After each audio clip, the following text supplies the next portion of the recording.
मैं सुरेंद्र सिंह चारण से आचार्य राजकीय महाविद्यालय धौलपुर। आज हम देखेंगे उपयोगिता के माप, मेजरमेंट ऑफ यूटिलिटी। पहला गणनावाचक दृष्टिकोण, कार्डिनल अप्रोच। इस दृष्टिकोण के समर्थक प्रोफेसर मार्शल एमपीगू है। इनका मत है कि किसी वस्तु या सेवा से प्राप्त उपयोगिता को मापा जा सकता है। प्रोफेसर मार्शल का मत है कि किसी वस्तु या सेवा से वंचित रहने की अपेक्षा जो कुछ मुद्रा देने को तत्पर हो जाए वह उस वस्तु की उपयोगिता कहलाती है। यानी किसी वस्तु से वंचित, जैसे हमारे पास कोई किसी वस्तु को बेचने वाला है, जैसे सेब बेचने वाला है, उससे पूछा क्या भाव है, 100 रुपये किलो। वो कह रहा है 60 में दे रहा है, नहीं तो कहता 80 में लेना हो तो ले ले, नहीं तो मैं जा रहा हूँ। तो जैसे ही उसको जाने लगता है तो उसका है कि या तो हम इसे 80 रुपये दें, अन्यथा इसकी उपयोगिता या हमें बाद में जैसे भी जिस तरीके से व्यवस्था करके लाना पड़ेगा। तो यानी उससे वंचित रहने की अपेक्षा अगर हम 80 रुपये देने को तैयार हो जाते हैं तो उस 1 किलो सेब की जो उपयोगिता है हमारे लिए 100 रुपये के बराबर होगी। माना एक फाउंटेन पेन की कीमत 25 रुपये दी जाती है तो इसकी उपयोगिता 25 रुपये के बराबर होगी। तो गणनावाचक दृष्टिकोण के अनुसार वस्तु से प्राप्त उपयोगिता को जोड़ा या घटाया जा सकता है। अतः जब हम वस्तु की उपयोगिता को संख्याओं द्वारा व्यक्त करते हैं तो उसे गणनावाचक दृष्टिकोण है। गणनावाचक दृष्टिकोण के जो अर्थशास्त्री है उनका मानना है कि हम उपयोगिता की गणना कर सकते हैं, उसकी वस्तुओं के मात्रा या मुद्रा के रूप में उसको जोड़ा जा सकता है, घटाया जा सकता है उपयोगिता को। सीमांत उपयोगिता राशि नियम, समसीमांत उपयोगिता नियम, उपभोक्ता की बचत तथा मांग के नियम इसी विचारधारा पर आधारित है। गणनावाचक दृष्टिकोण की साम्य की शर्त है कि सभी वस्तुओं से प्राप्त सीमांत उपयोगिता बराबर हो। यानी हम एक करें MUX upon PX equal to MUY upon PY equal to MUZ upon PZ बराबर हो। यह वस्तुओं पर किया गया कुल व्यय कुल आय के बराबर होना चाहिए कि XPX plus YPY equal to M। XPX X वस्तु की मात्रा, PX है X वस्तु की कीमत।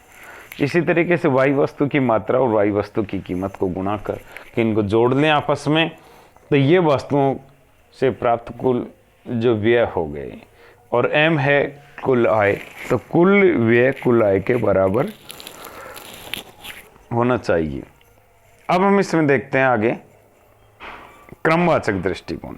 क्रमवाचक दृष्टिकोण के आधुनिक अर्थशास्त्री Pareto, Allen, Hicks, Neumann, Samuelson के अनुसार उपयोगिता को मापा नहीं जा सकता, केवल क्रम प्रदान किया जा सकता है।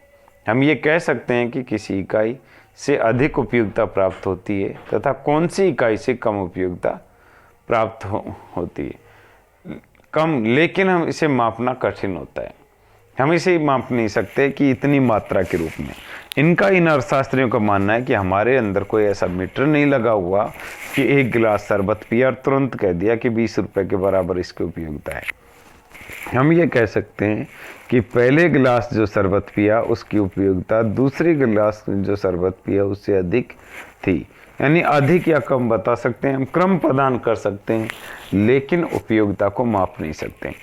इन अर्थशास्त्रियों के विचार में उपयोगिता को केवल प्राथमिकता क्रम में दिया जा सकता है, अर्थात केवल ये कहा जा सकता है कि पेंसिल की तुलना में पेन अधिक उपयोगी है, लेकिन यह नहीं कहा जा सकता कि पेन कितना अधिक उपयोगी है।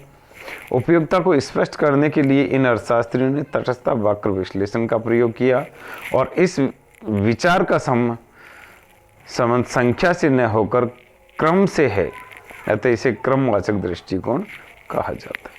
इसके अनुसार जो उपयोगिता का डाल कीमत रेखा के डाल के बराबर हो, यानी MUX upon MUY is equal to PX upon PY।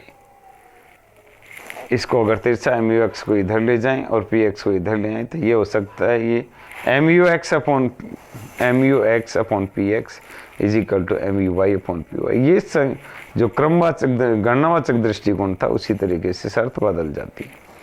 कुल व्यय कुल आय के बराबर हो, XPX plus YPY is equal to M। दोनों दृष्टिकोणों में संतुलन की शर्तें एक जैसी होनी चाहिए। ये था इसका उपयोगिता के माप।